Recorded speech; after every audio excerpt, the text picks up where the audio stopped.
اسلام کی حیرت انگیز اشاعت اور دنیا کے کونے کونے میں اتنی سرعت کے ساتھ پھیل جانے کا راز کیا ہے؟ مسلمانوں نے اسلام پھیلانے کے لیے تلوار کا استعمال کیا، زور و زبردستی سے اپنا کلمہ پڑھوایا۔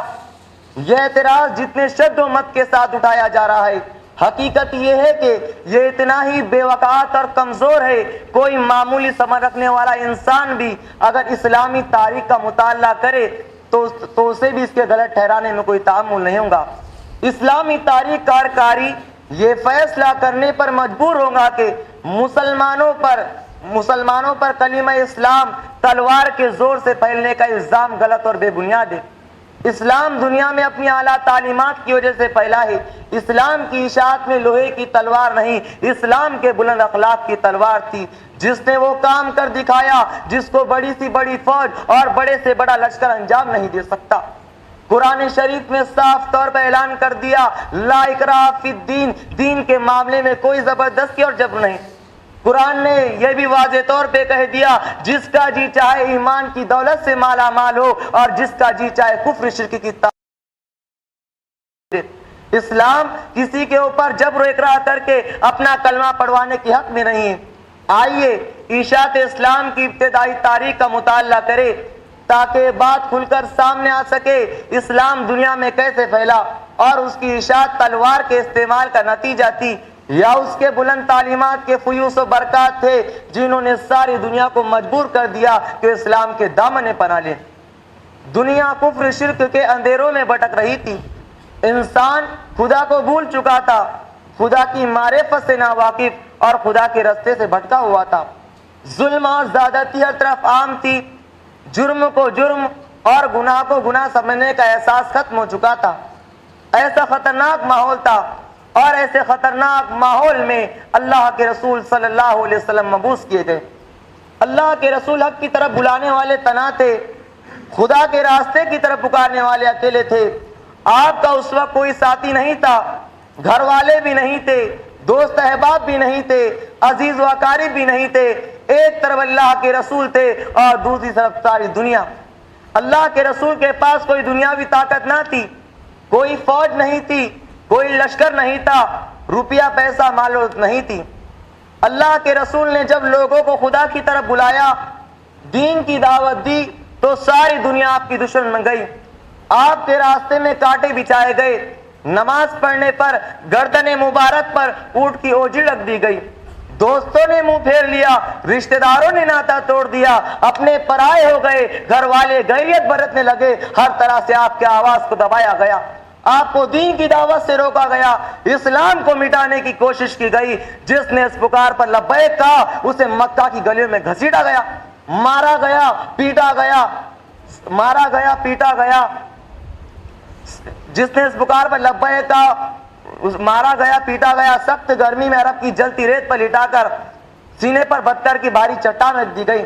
ان ساری کوششوں کے باوجود بھی وہ اللہ کے رسول کو دین کی دعوت سے باہر نہ رکھ سکے، رسول اللہ کے ساتھیوں کو شرک کرنے پر مجبور نہ کر سکے تو انہیں گھر سے بے گھر کر دیا گیا، مدینہ جانے پر مجبور کر دیا گیا۔ اللہ کے رسول یہ ساری تکلیف سہتے رہے اور لوگوں کو دین کی طرف بلاتے رہے۔ رسول خدا ایک درخت کے نیچے آرام فرما رہے ہیں، آپ کے ساتھی آپ سے کچھ دوری پر ہے۔ ایک دشمن نے اچھا موقع دیکھ کر تلوار سونت لی اور آپ کے سرانے جا پہنچا۔ اس نے گستاخانہ انداز میں رسول خدا کو جگایا اور بڑے گرو سے کہنے لگا، اے محمد بتاؤ تمہیں میرے ہاتھ سے کون بچا سکتا ہے؟ اللہ رسول خدا صلی اللہ علیہ وسلم کی زبان سے ایک سادہ مگر پراثر لفظ نکلا، جانے کون سی تاثیر تھی اس لفظ میں کہ دشمن اتنا سنتے ہی تھر تھر کانپنے لگا، تلوار ہاتھ سے چھوٹ گئی، رسول خدا اٹھے اور تلوار ہاتھ میں لی اور دشمن سے بارعب انداز میں دریافت فرمایا، تم اب تک مجھ سے پوچھ رہے تھے میرا بچانے والا کون ہے، اب میں تم سے پوچھتا ہوں کہ تم کو میرے ہاتھ سے کون بچا سکتا ہے؟ دشمن کا ایمان خدا پر نہیں تھا، اس نے جواب دیا، آپ ہی بچا سکتے، اگر آپ مجھ پر رحم فرمائے تو مجھے اب کوئی بچا نہیں سکتا۔ پیارے نبی صلی اللہ علیہ وسلم نے ایک جانی دشمن کو بغیر کسی تعرض کے چھوڑ دیا، وہ اپنے ساتھیوں میں چلا گیا اور پھر اس اخلاق کا یہ اثر ہوا کہ اس شخص نے مکہ فتح ہونے کے بعد اسلام قبول کر لیا۔ مکہ فتح ہو چکا ہے، صحن مکہ میں سارے مکہ کے لوگ جمع ہے، وہ سبھی جنہوں نے رسول خدا اور رسول خدا کے ساتھیوں کو طرح طرح سے تکلیف پہنچائی، اسلام کو مٹانے کی کوشش کی، رسول خدا کی راہ میں کانٹے بچھائے۔ ان میں ابو سفیان بھی تھے جنہوں نے جنگ بدر کے بعد سے اب تک پے در پہ مدینہ منورہ پر حملہ کیا، دین اسلام کو نابود کرنے کا ناپاک منصوبہ بنایا تھا۔ وہ ہندہ بھی تھی جنہوں نے رسول خدا کے پیارے چچا حضرت حمزہ کے ناک کان کاٹ کر گلے کا ہار بنایا تھا۔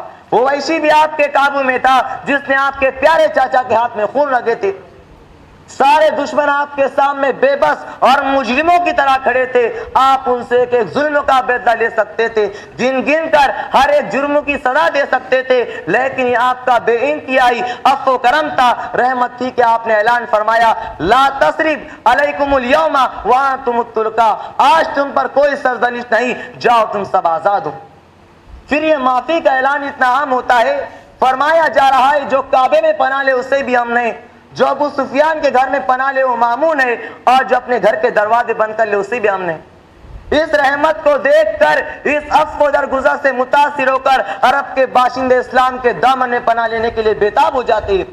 ابو سفیان اسلام قبول کر لیتے ہیں، وحشی دائر اسلام میں داخل ہو جاتے ہیں اور ہندا کی زبان سے بے اختیار لفظ نکل جاتے ہیں، اے اللہ کے رسول، آج سے پہلے آپ کے خیمے سے زیادہ کوئی خیمہ میرے لیے قابل نفرت نہ تھا، اور آج آپ کے خیمے سے بڑھ کر کوئی خیمہ مجھے پیارا نہیں۔ خلیفہ وقت حضرت علی بازار سے گزر رہے ہیں، ان کی نظر ایک یہودی پر پڑی جو ایک زرہ بیچ رہا تھا۔ حضرت علی ایک لمحے کے لیے ٹھٹک گئے، یہ زرہ ان کی اپنی تھی جو کچھ دن پہلے گم ہو گئی تھی۔ خلیفہ وقت نے زرہ اس یہودی سے لینی چاہی اور یہ بتایا کہ زرہ ان کی اپنی ہے جو کچھ دن پہلے گم ہو گئی۔ یہودی نے صاف انکار کر دیا اور کہا کہ اسے کہیں ملی نہیں بلکہ اسی کی ہے۔ حضرت علی زبردستی چھیننے کے بجائے عدالت کا دروازہ کھٹکھٹایا اور یہودی خلاف مقدمہ دائر کر دیا۔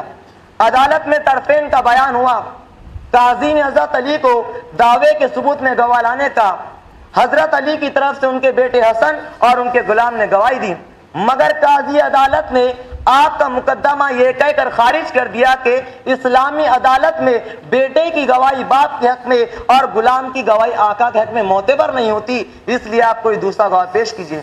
حضرت علی دوسرا گواہ پیش نہ کر سکے اور قاضی کے فیصلے کو قبول کر کے واپس چل دیے۔ یہودی اس بے لاک فیصلے اور اسلام کی انصاف پسندی کو دیکھ کر چلا اٹھا، اس نے حضرت علی کو آواز دی اور کہا بے شک یہ زرہ آپ ہی کی تھی، آج اسلام کی صداقت اور حقانیت نے میرے دل میں گھر کر دیا اور میں اسلام قبول کرتا ہوں۔ ان حقائق کے باوجود اگر کوئی شخص یہی کہہ جاتا ہے اسلام تلوار کے زور سے پھیلا ہے، اس کا کلمہ زبردستی پڑھایا گیا ہے، تو ایسے شخص کے بارے میں یہی رائے قائم کی جائیں گی کہ اس کے دماغ میں خلل ہے۔ اب ایسے شخص کا علاج یہی ہے کہ اسے کسی پاگل خانے میں بھیج دیا جائے۔ اے طاہر لا ہوتی اس رزق سے موت اچھی، اے طاہر لا ہوتی اس رزق سے موت اچھی جس رزق سے آتی ہو پرواز میں کوتاہی، تیرے علم و محبت کی نہیں ہے انتہا کوئی، تیرے علم و محبت کی نہیں ہے انتہا کوئی، نہیں ہے تجھ سے بڑھ کر ساز فطرت میں نوا کوئی۔ وآخر دعوانا ان الحمد للہ رب العالمین۔